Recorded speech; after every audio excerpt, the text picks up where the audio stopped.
Un événement des plus malheureux qui s'est passé à Strasbourg il y a quelques jours, suite à un drôle de quiproquo. Un jeune homme de 18 ans, fraîchement sorti d'une conférence du Cercle Mercure à Strasbourg donc, s'est retrouvé nez à nez avec des militants antifa.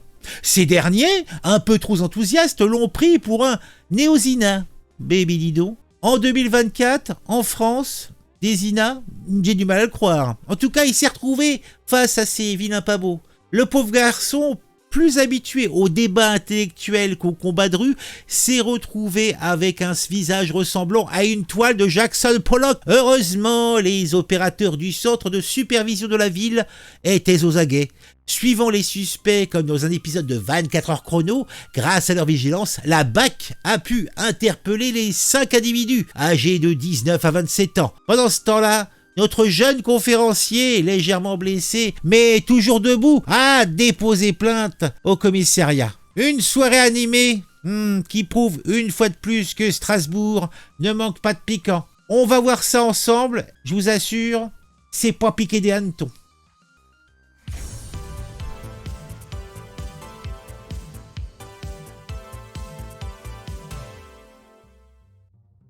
À Strasbourg, comme je vous l'ai précisé, ça s'est passé jeudi soir. Un jeune homme de 18 printemps a fait les frais de la bêtise et de la violence gratuite des militants antifa. Ce dernier venait de participer à une conférence du Cercle Mercure, un événement intellectuel et somme toute pacifique.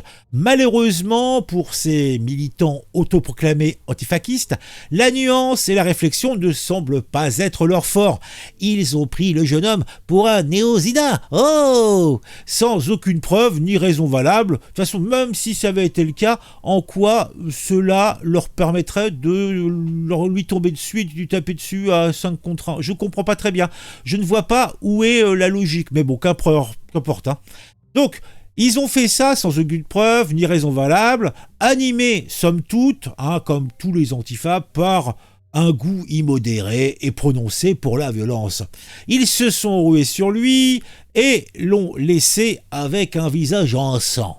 Bon, cette agression gratuite et stupide souligne une fois de plus le paradoxe de ces militants qui prétendent lutter contre la haine et la violence, mais qui n'hésitent pas à utiliser ces mêmes méthodes pour imposer leur vue.